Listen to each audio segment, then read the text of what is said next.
Make sure to subscribe and turn on the notifications so you can be alerted when new content is released. Enjoy the video. It's a woman that came to our work, and she was raped by 4 men when she was a teenager, and it was abusive. And she had severe night terrors, severe anxiety and panic attacks. She had cyclic mood problems. She had been to every single doctor, every single healer, every single alternative practitioner. Nothing changed it. She came to our event in frozen circuits or hardwired circuits. The more profound the insult to the person that is connected to a strong emotion, the more the brain freezes circuitry. The more we think about the experience, the more we fire and wire the circuits in our brain. Yes or no? And the more we remember the event, the more we produce the emotions that are associated with it, and we're conditioning the brain and body further into the past. Yes or no? Yes.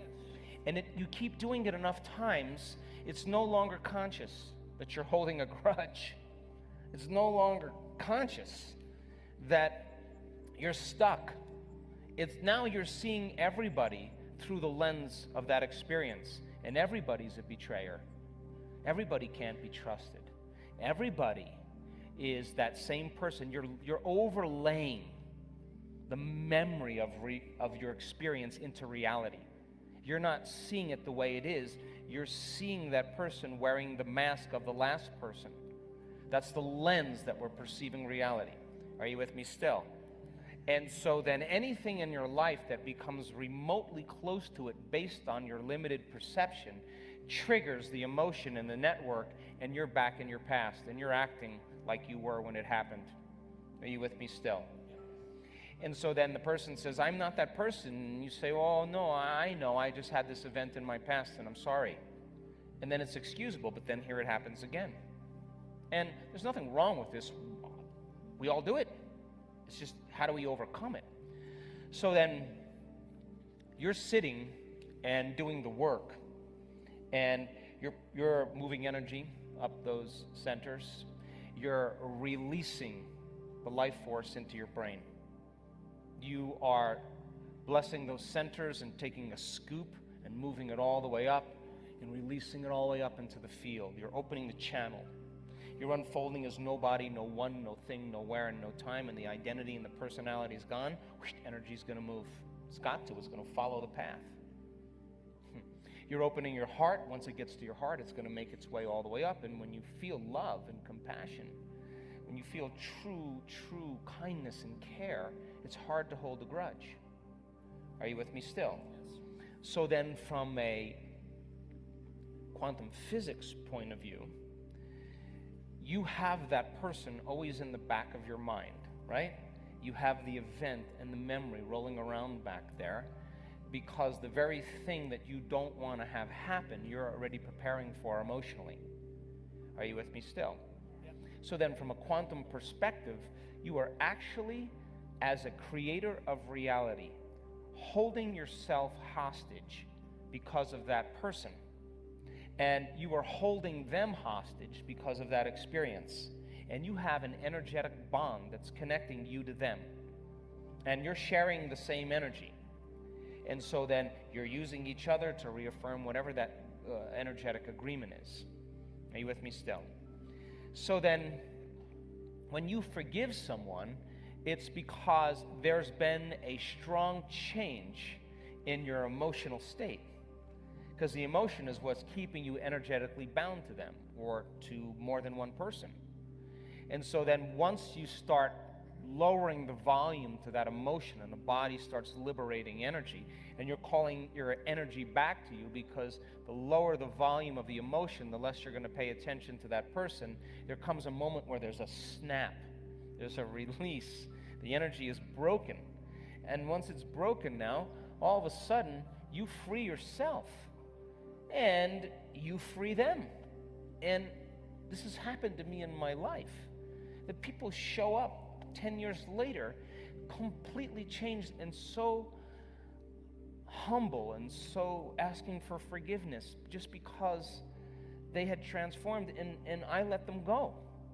So then forgiveness from a quantum perspective and a neurophysiological perspective is just taking your attention off them. That's all it is. And when you start getting happy with yourself and you start feeling those elevated emotions because you're striving for that, you wouldn't trade this for the grudge you were holding because this feels too good. Are you with me still? Now, once that heart opens up and you start having energy in the center and it's releasing 1,300 to 1,400 different chemicals that begin to restore and regenerate the body start getting a lift of energy. Once it makes its here, now you're going to see that track sending in energy to the brain. The heart acts as an amplifier to boost the brain. Are you with me still? So then once the energy starts making its way into the brain, once the heart starts to open, we've measured this with our students, they have oxytocin levels rise. Once you start feeling oxytocin and you feel more love, then you feel the grudge. So then you think, why would I want to give this up for that person? That's called forgiveness. You don't have to try to do it. It just is a side effect of your personal transformation. And oxytocin then, when it's released, rushes right into the amygdala, the survival center of the brain, and the research is outstanding. And the first thing it does is it fits in the same receptor sites as fear, and it lowers the volume to fear and anxiety. It shuts the lights out for aggression and anger and hostility, and it cools the circuits off for suffering and pain, and the only thing you can feel is a love for life. And that's when you're free. Now, the practice of forgiveness, matter to matter, you can do it, but it takes a long time and a lot of work. And then you forgive, and then you're like, I don't want to forgive him. Halfway forgive him. And just never really authentic forgiveness. Do you understand? And you know, there was a woman that came to our work, and she was raped by 4 men when she was a teenager, and it was abusive. And she had severe night terrors, severe anxiety and panic attacks. She had cyclic mood problems. She had been to every single doctor, every single healer, every single alternative practitioner. Nothing changed it. She came to our event in Tacoma, Washington. And she hit that point where she became everybody, everyone, everything, everywhere, every time, every place. She became the oneness. And that frequency had a message for her, and it said, and she was in incredible bliss when this happened. I sent 4 angels disguised as rapists for this moment. And that was the end of her terrors. That was the end of her night. She couldn't have a relationship. She could not live with anybody. She was isolated. One moment, the divine stepped in and gave her the signal. That was carrying a very specific message, and she got the download, not just the thought. She got the energy move right through her body, and she saw the whole thing. And that moment is what she was waiting for. That's what the soul was waiting for. Now she's healed, she's healthy, she's happy, and she's on with a new life. She's born again. My mother would love this. She's born again in the same life. Reborn in the same life. Didn't pass through a birth canal for it. She just was born again in the same life. She got a new lease in one instant.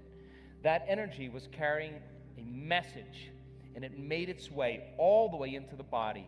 And the bliss and the joy and the gratitude and the love that she felt, and the message that was carried made total sense to her. She's free. One instant. To me, that's true forgiveness. That's the divine having its way with you.